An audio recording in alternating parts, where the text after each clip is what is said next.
Hello, welcome back, or welcome to the channel. Behind me here is the 1957 GMC 100 I'm working on. If you didn't see my previous videos, you can check those out as far as taking this thing completely off the frame and getting it stripped down to a bare cab. So what I'm gonna do today is I gotta finish stripping everything out of this cab, the dash and everything, just all the little odds and ends. I want to get them out of the way. I'd like to get the glass out of it as well, so I can get some of the weight off of it, because I want to start mocking this thing up to put it on the frame that I'm using. And then the frame also, I guess I really never did talk about that either, so I'll show you what I'm going to do with the frame here as well. Okay, as far as the frame, I guess I never really did discuss this yet, but this is the frame I'm going to use. This is a 1977 C10, and it's a long bed frame, so I will have to shorten the frame. Somewhere, I believe it's like 18 inches, something like that. Basically, I'm just going to do a step cut in it right in here and cut this section out and get it shortened up. Now, we chose the C10 frame. Well, I did anyway. When this truck was mine, I'm actually building this truck for my sister-in-law, in case you didn't know that. This truck was mine, but I sold it to her, and I bought this frame a while back when I was going to build this truck. I did a lot of research as to what frame to use or to modify the stock frame, that type of thing. And I decided to go this route for two reasons. It was cheap, and just for the little bit of extra strength and a little more modern frame is just a little better situation. You know, yeah, you could do the Camaro subframe in the front of the stock frame or a Pinto style front end. But my goal with this truck was I was going to pull a little camper trailer with it, so I really wanted something a little more modern. That, and if you ever have a breakdown anywhere, you're traveling or something, this is just all standard C10 stuff, which is a dime a dozen, and almost every auto parts store has parts for this stuff. So I figured if I was somewhere across the country and I had a breakdown, something happened, I could easily get parts for it and I wouldn't have to worry about it. So that was one of my thoughts as well. That, and just being, you know, a little more modern suspension, of course, you know, without the beam and all that type of thing. So the rear end currently, of course, is just leaf spring. I'm probably going to do a 4-link conversion on this. At least we're talking about it right now. So when I bought this thing, I found this thing on Craigslist, and I bought it from a guy that was buying square bodies, taking the bodies off all the sheet metal, sending the sheet metal back east, and then he was just selling the frames off as a whole. So this thing was complete when I bought it. It had a newer engine in it. It had a it was a Reman GM crate engine that was in it. Had very low miles on it. I mean, it was complete, gas tanks, everything. So I decided not to keep the engine that was in this thing, because this thing's going to get an LS. So what I'm going to do for this frame, as far as mounting this cab on here, is I bought the Easy Chassis Swap kit that mounts 55 to 59 Chevy GMC 2 C10 frames. So this kit, pretty simple kit, comes with all the brackets. Here you have the front cab mounts. Everything's really nice, all grade 8 hardware, everything's powder coated, everything's marked. These are the rear cab mounts right here. Comes with all the bushings and everything. This is a firewall plate here, which, let's see if I can hold it up here. It goes in the inside of the cab. Basically, it goes right there, so your brake booster can mount to that. It's got the lower steering column mount, takes a GM style. So this is a GM style mount steering column, which we have for this thing. And then the radiator supports right here, and then the front bumper brackets, and then these are the bed cross rails here. So pretty nice kit, all powder coated, except for this, of course, because you're going to end up painting it anyway, whatever body color you want. So this is the kit that I'm going to use, and again, I bought this kit a long time ago because I knew I was going to use that frame. So just all around, I didn't want to mess around making the brackets. I was going to build the brackets and everything myself, but I just decided this was a way better deal at the time to just be done with it. So, and it comes with everything I need, basically. All right, so like you saw in the last video, the cab is basically ready to start stripping down. I just got to get all the little odds and ends off of this thing. The old battery tray, and of course what's left of the wiring, all that type of stuff. So I want to get all that out, and I do want to get the glass out of it. And then the rest of the dash inside here, I just got to get all of this stuff stripped out of here. Everything underneath, the old heater box, none of this stuff is going to be used. There's not much here. It should be really, really quick to do it. So, in the back of the cab, there's really nothing left.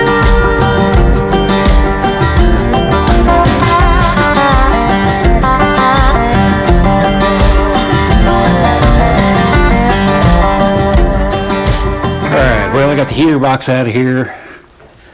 Got the glove box out. Got the gauge cluster out. Fairly original gauge cluster. A couple of these gauges have been changed for some aftermarket ones. This one here especially, a little Sun Pro tack, I don't think that's factory. But I think the amp gauge there is probably original, but this stuff's gonna all go away anyway. Bunch of the wiring. Got the firewall pretty well cleared out. Just got a couple switches here to get out of the way. My goal is I want to fill all of these holes. There's just 1,000 holes in these firewalls. I haven't talked to my sister-in-law yet, but what I'd like to do is cut this out. And they sell replacement firewalls that are all smooth, is what I'd like to do. It's like if we're going to go through all the time and the effort to do this, I might as well make it look really good. I think it would look a lot better to just go ahead and replace that whole thing. And then we can drill the holes for whatever we're doing, all custom. You know, it'll be really nice. Be super clean. So here's the other side, the dash. Everything underneath behind there looks really good. Looks like it's still got original firewall insulation. The cardboard is still in here. It's kind of cool. So I got to get up in there and get the wiper motor out and the mechanism. Get that tore out and get the parking brake handle and all that stuff out of it. And then it's pretty well stripped aside from the glass. Alright, I think I got her all stripped out here. As far as everything that I can unbolt, it's out. So the only wiring left in it is the wiring there, which goes all the way up and over for the dome light. And of course the wires broke off, so they fell in there. So that'll be fun to deal with later, but that's future Wally's problem.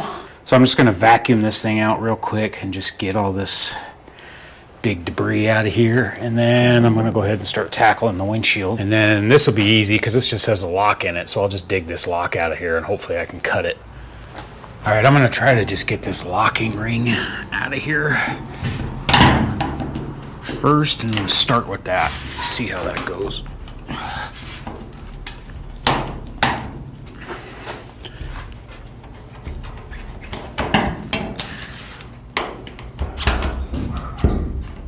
It's all just completely rotten, of course, but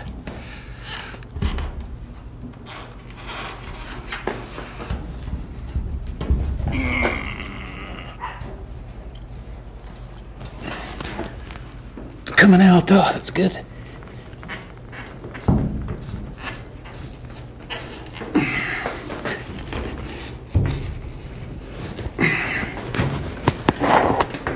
It's actually in a lot better shape than I thought it would be.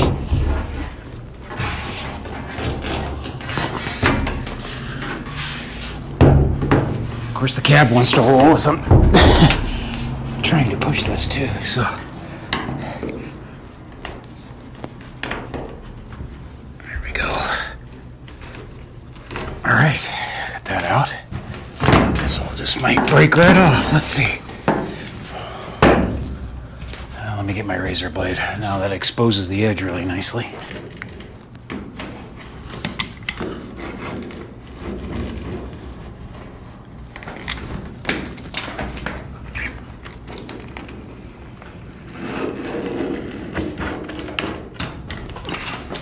Dope. Hit myself right in the face. Alright. Yeah, so far so good.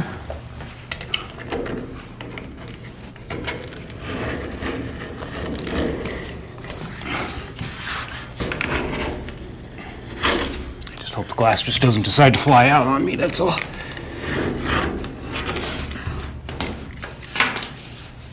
I think it's stuck in there pretty good. Alright, I just got a plastic trim tool here. I'll try to see if I can get behind this thing somehow. Very carefully. Yeah.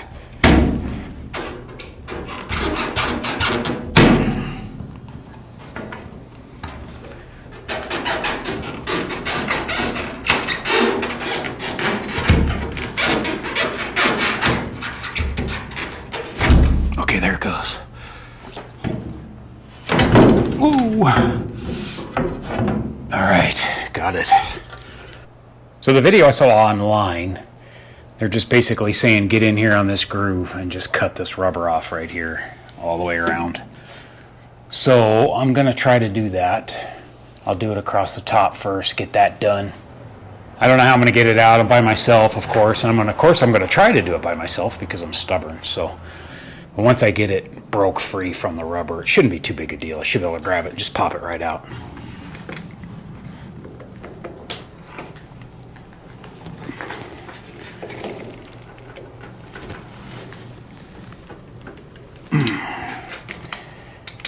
This rubber's actually not too bad.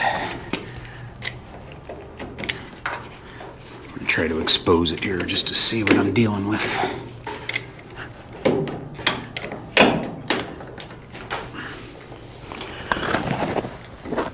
Feels like I'm underneath the glass.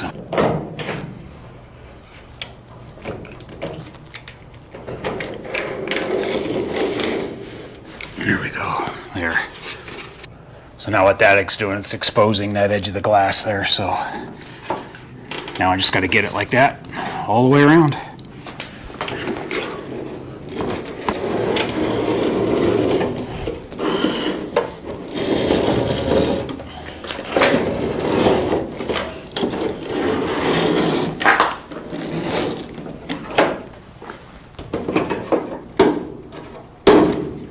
So much for starting at the top like I said I was going to. Well, this is just going nice and easy, so I'm going to stick with it.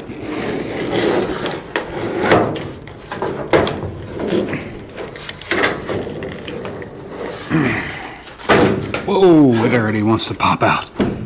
Okay, so I got to be really careful now. I'm going to go get some tape and just put some tape on the edges just to keep it from sliding down on me as soon as I cut that top, because I think as soon as I cut that top, it's going to just want to fall out. All I can find was my masking tape, but that should be good enough.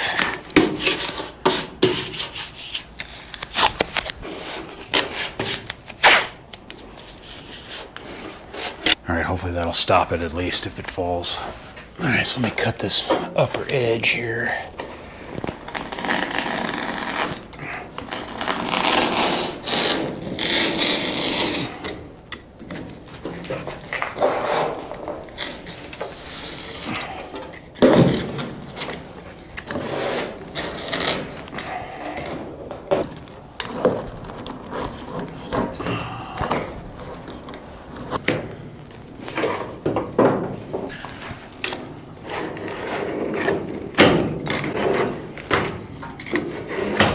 Okay, all right, I'm gonna go do the other side.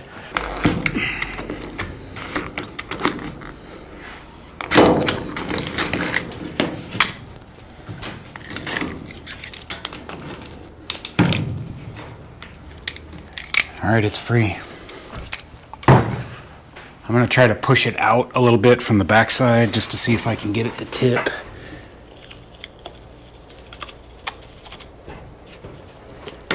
All right, it is definitely loose on this side. It's stuck over here. So I'm gonna get behind it with the scraper. Slowly work that scraper in behind the seal just to break that seal.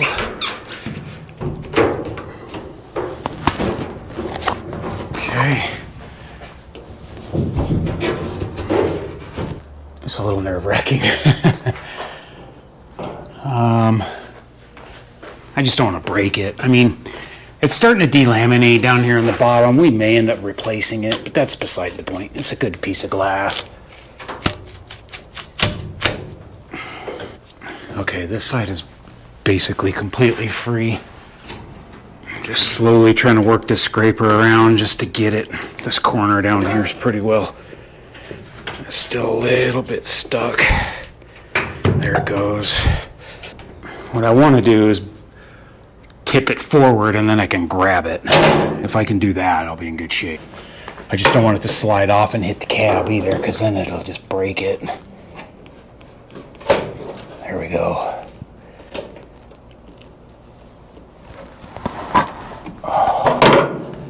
Now I just want to tilt this thing out all the way forward and then basically just cradle it just like this. got it.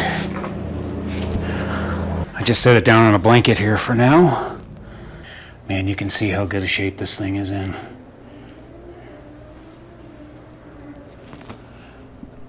It's just in excellent condition. This whole edge.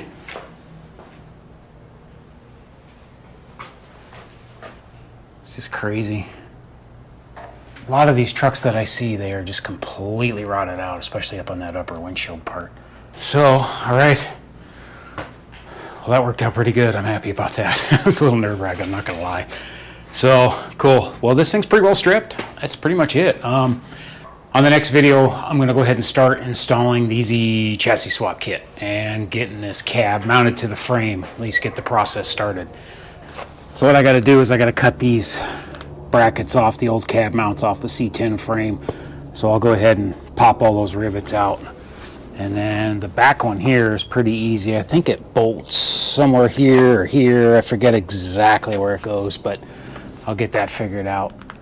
So once I get those brackets on the frame, then I can go ahead and lift this cab back up and get it underneath of it and hopefully set the cab on the frame and be done with it and get this thing mocked up. And then I can figure out how far I need to shorten the frame, what I'm gonna do in that case as well. So, all right.